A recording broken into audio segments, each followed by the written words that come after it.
मेरे प्यारे देशवासियों, नमस्कार। हमारे जीवन में कुछ तारीखें ऐसी होती हैं जिन्हें याद रखने के लिए कैलेंडर देखने की जरूरत नहीं पड़ती।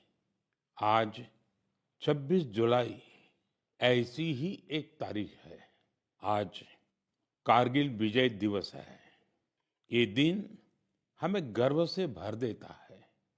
ये दिन हमें अपने वीर जवानों के अद्भुत साहस की याद दिलाता है। कारगिल की ऊंची ऊंची चोटियां, कठिन मौसम, दुश्मन की चुनौती, हर परिस्थिति हमारे सैनिकों के सामने थी। लेकिन उनका हौसला हर चुनौती से बड़ा था। उन्होंने मां भारती की रक्षा के लिए अपना सर्वस्व अर्पित कर दिया। आज कारगिल विजय दिवस पर मैं सभी वीर शहीदों और वीर सैनिकों को श्रद्धापूर्वक नमन करता हूं। साथियों, आज का भारत अपने वीरों को सिर्फ याद ही नहीं करता, बल्कि नई पीढ़ी तक उनकी गाथा भी पहुंचाता है। इसी भावना से इस वर्ष एक विशेष शौर्य विजय यात्रा निकाली गई है। 14 जुलाई को दिल्ली के नेशनल वॉर मेमोरियल से शुरू हुई ये मोटरसाइकिल यात्रा द्रास के करगिल वॉर मेमोरियल तक पहुंचेगी। इसका संदेश है one ride, one nation, one salute. ये यात्रा हमें याद दिलाती है कि राष्ट्र के लिए दिया गया बलिदान कभी भुलाया नहीं जा सकता। साथियों, आज भारत अपने सैनिकों के साहस के साथ साथ अपनी तकनीकी क्षमता को भी लगातार मजबूत कर रहा है।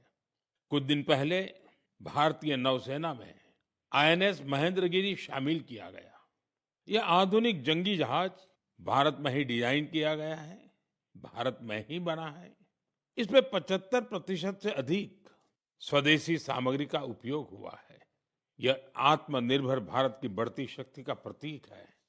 इसी महीने डीआरडीओ ने Pinaka long range guided rocket का भी सफल परीक्षण किया।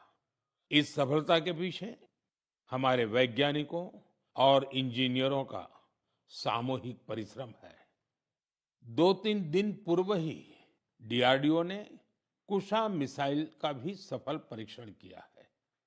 साथियों, आज रक्षा उत्पादन हो, रक्षा निर्यात हो या मित्र देशों के साथ राजनीतिक सहयोग, भारत लगातार नई ऊंचाइयों की ओर बढ़ रहा है। इस महीने की शुरुआत में मैं इंडोनेशिया में था, जहां ब्रह्मोस और अस्त्र मिसाइलों के लिए एक बड़ा समझौता हुआ है। दुनिया का भरोसा भारत के रक्षा उपकरणों और तकनीक पर बढ़ रहा है। आइए इस करगिल विजय दिवस पर हम अपने अमर शहीदों को नमन करें और एक सुरक्षित, सक्षम और आत्मनिर्भर भारत के निर्माण का अपना संकल्प और मजबूत करें। मेरे प्यारे देशवासियों, मन की बात के पिछले एपिसोड में मैंने आपसे कैच द रेन अभियान की चर्चा की थी। मैंने आग्रह किया था कि बारिश की हर बूंद को सहेजने के इस अभियान को जन आंदोलन बनाएं। कैच द रेन का संदेश बहुत सीधा है। जहां बारिश गिरे, जब बारिश गिरे, पानी को वहीं सहेजिए। इसलिए 4 जुलाई से देश भर में एक विशेष अभियान भी चलाया जा रहा है। इसके तहत बारिश के पानी के संचयन, ग्राउंड वाटर रिचार्ज, पुराने जल स्रोतों के पुनर्जीवन और वृक्षारोपण को नई गति दी जा रही है। मुझे बहुत खुशी है कि गांव हो या शहर, पंचायतें हो या सामाजिक संस्थाएं, हर जगह लोगों ने बढ़ चढ़कर भागीदारी की है। कहीं पुराने तालाबों से गाद निकाली जा रही है, कहीं कुआं और बावड़ियों को फिर से जीवन दिया जा रहा है। बंद पड़े बोरवेल अब ग्राउंड वाटर रिचार्ज का माध्यम बन रहे हैं। साथियों, मध्य प्रदेश के सीधी जिले में करीब 1,500 तालाब बनाए गए हैं। नरसिंहपुर में अमृत सरोवरों को संवारा गया है। महाराष्ट्र के नासिक में बड़ी मात्रा में पानी सहेजने की क्षमता विकसित हुई है। आंध्र प्रदेश के नंदयाल में सभी ग्राम पंचायतें इस अभियान से जुड़ी हैं और पुराने तालाबों को फिर से उपयोगी बनाया गया है। हमारे शहर भी पीछे नहीं है।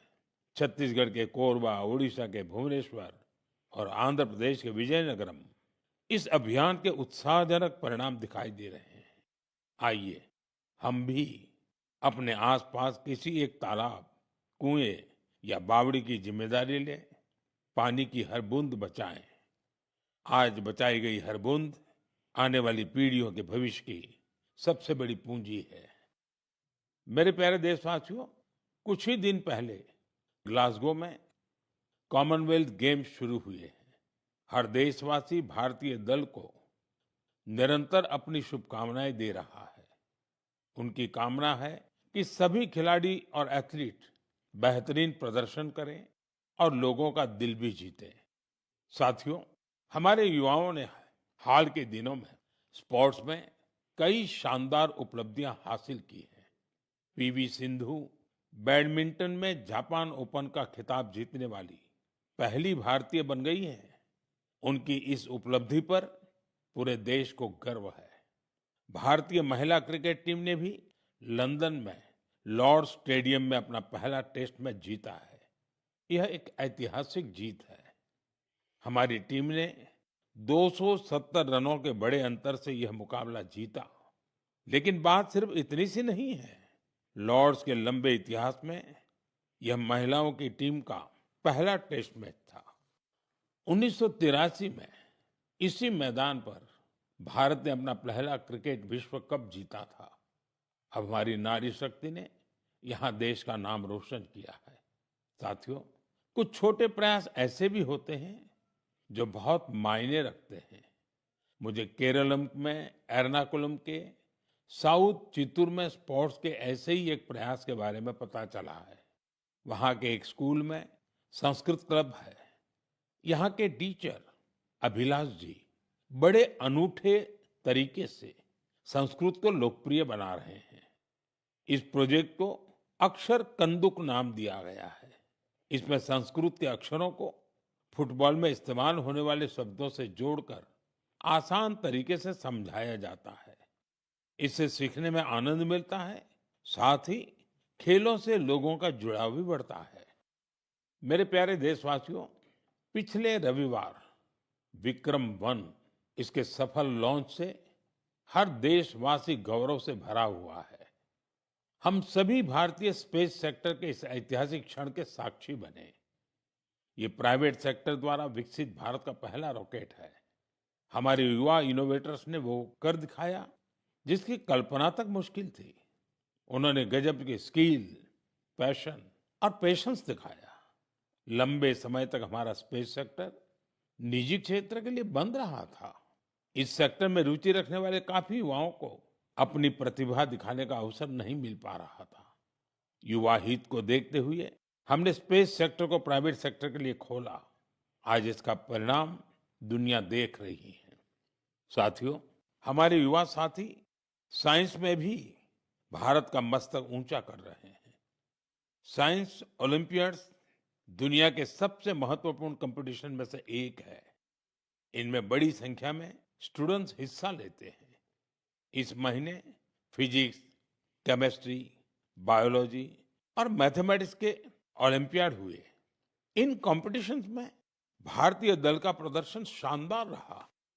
फिजिक्स ओलंपियाड में हमारे सभी 5 स्टूडेंट्स ने गोल्ड मेडल जीते और भारत ने पहली रैंक हासिल की। पिछले एक दशक में हुए हर फिजिक्स ओलंपियाड में हमारे देश के स्टूडेंट्स ने गोल्ड या सिल्वर मेडल जरूर जीता है। केमिस्ट्री ओलंपियाड में भी हमारे सभी स्टूडेंट्स ने गोल्ड मेडल जीता। यह अब तक की बेस्ट परफॉर्मेंस रही है। बायोलॉजी ओलंपियाड में भी हमारे सभी स्टूडेंट्स ने मेडल जीते। इनमें एक गोल्ड मेडल भी शामिल है। वहीं मैथमेटिक्स ओलंपियाड में हमारे स्टूडेंट्स ने 2 गोल्ड और 4 सिल्वर मेडल्स अपने नाम किए। मुझे देश की युवा शक्ति पर बहुत गर्व है। यह देखकर खुशी होती है कि भारत में ओलंपियाड्स और हैकेथॉन्स का कल्चर निरंतर बढ़ रहा है। मुझे विश्वास है कि देश के अधिक से अधिक युवा ऐसे फोरम्स में अपना इंटरेस्ट दिखाएंगे और भारत का परचम भी लहराएंगे। मेरे प्यारे देशवासियों, जब हुनर भी हो और कुछ करने का जज्बा भी हो तो हर राह आसान हो जाती है। कश्मीर की पारंपरिक चटाई वगू को लेकर आज जो प्रयास हो रहे हैं उसमें इसी की झलक मिलती है। इसे सरकंडे और धान के पुआल से स्ट्रॉ से तैयार किया जाता है। इस चटाई को बनाने की परंपरा बरसों पुरानी है। इसके लिए सबसे पहले कश्मीर के दलदली इलाकों की घास और सरकंडे की कटाई की जाती है। धूप में सुखाने के बाद छटाई होती है और फिर शुरू होता है हाथों से बुनाई का काम। दो कारीगरों को एक चटाई बनाने में करीब करीब 4 दिन लगते हैं। यह चटाई अनूठी भी है और इको फ्रेंडली भी है।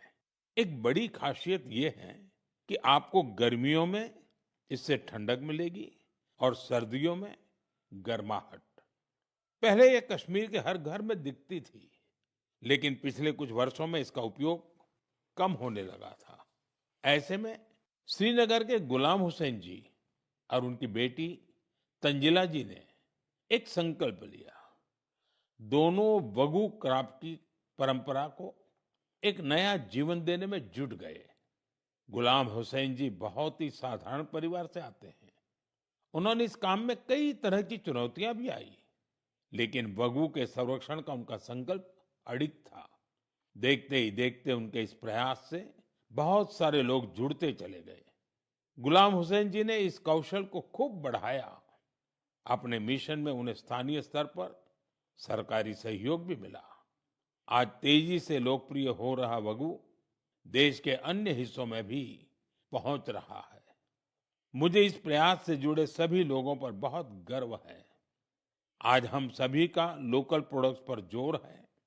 हम वोकल फॉर लोकल के मंत्र को लेकर चल रहे हैं। ऐसे में कश्मीर का वगु भी आपके घर का हिस्सा बने, इस पर एक बार जरूर सोचिएगा। साथियों, हमारे देश में चाय सिर्फ एक पेय नहीं है, ये अपनापन भी है। सुबह की शुरुआत हो, दोस्तों की मुलाकात हो या परिवार के साथ कुछ पल बिताने हो, चाय हर मौके का हिस्सा बन जाती है।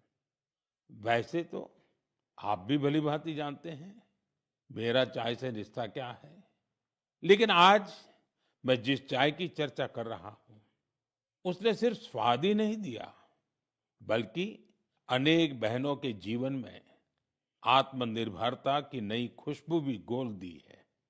उत्तर प्रदेश के बिजनौर जिले के लखीवाला गांव में सेल्फ हेल्प ग्रुप से जुड़ी महिलाओं ने विदुर प्रेरणा स्वदेशी हर्बल टी तैयार की है। इसमें लेमन ग्रास, गिलोय, मुलेठी, तुलसी, कच्ची हल्दी, दालचीनी, इलायची और सौंफ जैसी प्राकृतिक सामग्रियां शामिल है। अपने अनोखे स्वाद और गुणों की वजह से इस चाय ने बहुत कम समय में लोगों के बीच खास पहचान बना ली। प्रयागराज के महाकुंभ और दिल्ली के इंटरनेशनल फूड फेस्टिवल में इस हर्बल चाय को खूब सराहना मिली। विदेशों से आए लोगों ने भी इसमें दिलचस्पी दिखाई। साथियों, सबसे प्रेरक बात इसकी शुरुआत है। ये पूरा प्रयास सिर्फ 1 लाख रुपए से शुरू हुआ था। आज यह ब्रांड देश के बड़े संस्थानों तक पहुंच चुका है। ये पहल हमें बताती है कि जब स्थानीय ज्ञान, प्रकृति और महिलाओं का आत्मविश्वास साथ आते हैं, तो एक छोटा सा प्रयास भी बड़े बदलाव की शुरुआत बन जाता है।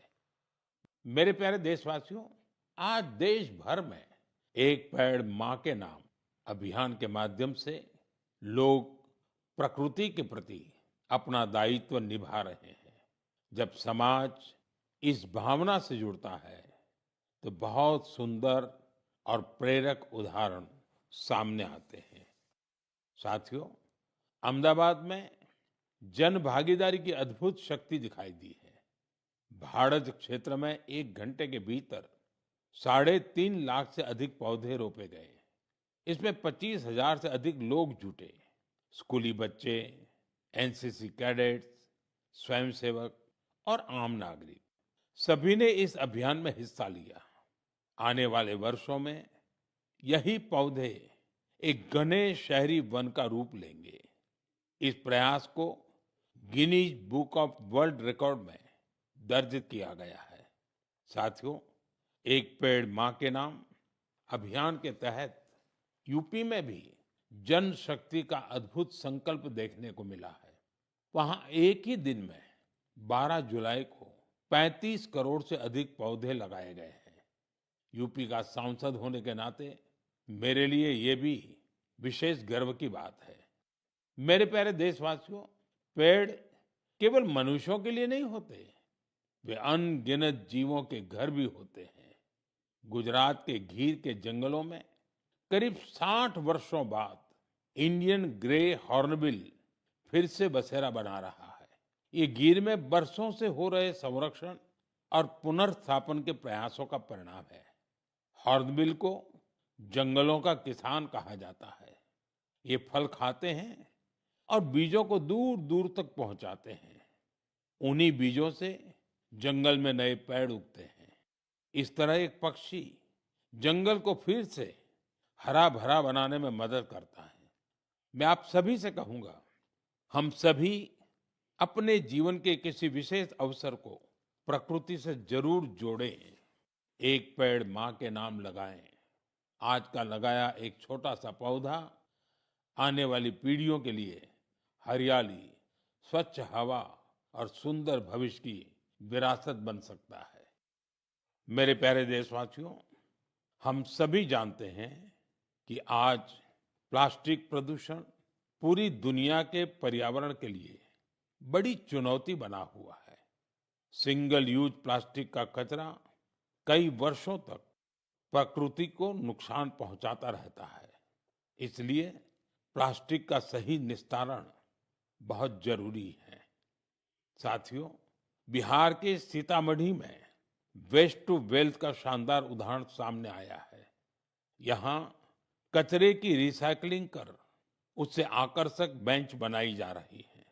एक बेंच तैयार होने में करीब 40 किलो सिंगल यूज प्लास्टिक खप जाती है। यह मजबूत, टिकाऊ और आरामदायक होने के साथ साथ इको फ्रेंडली भी होती है। इसे सरकारी स्कूलों, पार्कों और सार्वजनिक स्थलों पर लगाया जाता है। इसके जरिए लोगों में पर्यावरण संरक्षण को लेकर जागरूकता भी बढ़ रही है। इस प्रयास में स्थानीय इकाई के साथ ही जिला प्रशासन की महत्वपूर्ण भूमिका है। इससे स्थानीय स्तर पर रोजगार के अवसर भी पैदा हो रहे हैं। सीतामढ़ी का यह प्रयास हमें बताता है कि रिड्यूस, रीयूज और रिसाइकल आज केवल एक नारा नहीं, बल्कि हमारे जीवन का हिस्सा बनता जा रहा है। साथियों, आपको याद होगा, पिछली बार मन की बात में मैंने गणेश उत्सव की बात की थी। मैंने आग्रह किया था कि हमें अपने देश की मिट्टी से ही बने गणेश जी की पूजा करनी चाहिए। जो पीओपी से बने गणेश जी होते हैं या विदेश से आई गणेश जी की प्रतिमा होती है, उसके बजाय हमें देश की मिट्टी से बने गणेश जी को घर में स्थापित करना चाहिए। इस विषय पर अनेक लोगों ने मुझे संदेश भेजा है और अपने विचार रखे हैं। लोगों ने बताया कि उन्होंने मेरे आग्रह को अपनाया है। उन्होंने स्थानीय मिट्टी से तैयार होने वाले गणेश जी को स्थापित करने का संकल्प लिया है। लोगों ने लिखा है कि मन की बात में पहले ही इस पर चर्चा हुई, इससे उन्हें सही वक्त पर सही कदम उठाने में मदद मिली। मैं एक बार फिर अपना आग्रह दोहराता हूं। इस बार गणपति पूजा में देश की मिट्टी से बने गणेश जी को अपने घर पर स्थापित करें, उनकी पूजा करें। आपका ये प्रयास भी एक तरह से प्रकृति की ही पूजा होगा। मेरे प्यारे देशवासियों, अब मैं आपको एक ऐसे व्यक्ति के बारे में बताऊंगा जिनके बारे में सुनकर आपको बहुत गर्व होगा। एक ऐसे व्यक्ति जो साइंस और इनोवेशन के क्षेत्र में बढ़ चढ़कर काम कर रहे हैं, दुनिया में जिनकी पहचान बन रही है, लेकिन इसके बाद भी वो अपनी जड़ों से गहराई से जुड़े हुए हैं। अवसर मिलते ही वो अपनी मिट्टी का सम्मान करना नहीं भूलते। वो व्यक्ति हैं मणिपुर के डॉक्टर रोनाल्डो रेशराम जी। नाम उनका रोनाल्डो है, लेकिन काम से वो एक एस्ट्रोफिजिसिस्ट है। वे जापान में काम करते हैं और यंग गैलेक्सीज के एक विशाल समूह की खोज करने वाली टीम का हिस्सा रहे हैं। आप जानना चाहेंगे कि उन्होंने आखिर किया क्या है? दरअसल उन्होंने इस पूरे समूह का नाम मणिपुर की एक खूबसूरत झील से जोड़कर लोकटक प्रोटो क्लस्टर रखा है। लोकटक ताजे पानी की बहुत बड़ी झील है। लोकटक लेक में तैरती हुई फुमड़ी मिलकर एक अनोखा लैंडस्केप बनाती है। ऐसा लगता है कि विशाल समंदर में छोटे छोटे द्वीप तैर रहे हो। उसी प्रकार यूनिवर्स में ये यंग गैलेक्सीज भी एक विशाल संरचना का निर्माण करती है। आज मणिपुर की लोकटक केवल देश के मैप पर ही नहीं बल्कि विशाल ब्रह्मांड में भी अपनी चमक बिखेर रही है। यह उपलब्धि हर भारतीय का गौरव बढ़ाने वाली है। इससे हमारे युवा साथियों को सीख मिलती है कि वे अपनी परंपरा से जुड़े रहकर भी नई ऊंचाइयों को छू सकते हैं। ये ऐसी जड़ें हैं जो सितारों की दुनिया को भी जगमगा सकती हैं। मेरे प्यारे देशवासियों, कुछ ही दिनों बाद 7 अगस्त को हमारा देश नेशनल हैंडलूम डे मनाएगा। इस अवसर पर हम अपने बुनकर भाई बहनों के कौशल और उनकी सृजनशीलता का उत्सव मनाते हैं। हमारे ये साथी पीढ़ियों से चली आ रही परंपराओं को आगे बढ़ा रहे हैं। साथियों, हथकरघे से बना हर परिधान किसी न किसी क्षेत्र, समुदाय और इससे जुड़े असंख्य लोगों की कहानी को सामने लाता है। ये वो लोग हैं जो गर्व के साथ भारत की सांस्कृतिक विरासत को संजोने में जुटे हैं।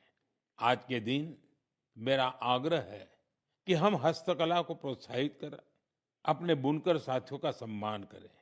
आइए हम वोकल फॉर लोकल की भावना को और सशक्त करें। साथियों, आज देश में जिस तरह हैंडलूम को बढ़ावा दिया जा रहा है, उससे बड़ी संख्या में लोगों का जीवन बेहतर हो रहा है। पोचमपल्ली से पटना और कुथमपल्ली से कच्छ तक इसके कई उदाहरण देखने को मिलते हैं। आज ऐसे कई लोग और समूह हैं जो हैंडलूम की हमारी गौरवशाली परंपरा को नई ऊर्जा और पहचान दे रहे हैं। कोई पोचमपल्ली इकत की सुंदर परंपरा को आगे बढ़ा रहा है, तो कोई महिला बुनकरों को जोड़कर वूल प्रोडक्ट्स बना रहा है। कुछ लोग केरलम की पारंपरिक कसाऊ कला को संरक्षित कर रहे हैं। इससे हमारी माताओं बहनों को रोजगार भी मिल रहा है।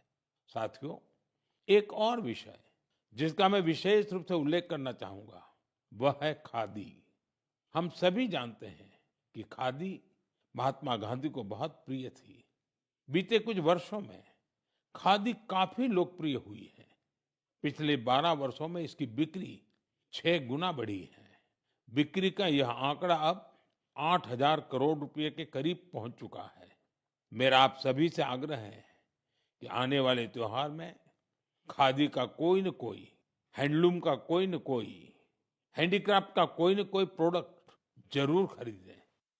मेरे प्यारे देशवासियों, अगर आपसे पूछा जाए कि भारत के कितने तरह के म्यूजिकल इंस्ट्रूमेंट्स हैं, तो आप सोच में पड़ जाएंगे। ऐसा इसलिए क्योंकि हमारे यहाँ बहुत से वाद्य यंत्र और उनसे जुड़ी परंपराएं हैं। इसी तरह का एक इंस्ट्रूमेंट है त्रिपुरा का चोंग प्रेंग। यह वहाँ की ट्राइबल कम्युनिटीज में काफी लोकप्रिय है। बांस से बने इस वाद्य यंत्र में 3 तार होते हैं। इससे निकली धुन बहुत मधुर होती है, जो सरोद से मिलती जुलती है। कुछ वजहों से युवाओं के बीच इसकी लोकप्रियता कम होने लगी थी। ऐसे में सूरज कुमार देव वर्मा जी ने इसे फिर से लोकप्रिय बनाने का संकल्प लिया। आज उनका प्रयास रंग ला रहा है। वे चोंगप्रेंग के साथ ही वहां के अन्य पारंपरिक वाद्य यंत्रों पर भी परफॉर्म करते रहे। Kokborok folk songs, Baul songs, Bengali folk उन्हें खूब भाता है। अब मैं आपको एक छोटी सी क्लिप सुनाना चाहता हूं। इस संगीत को आप कभी भूल नहीं पाएंगे।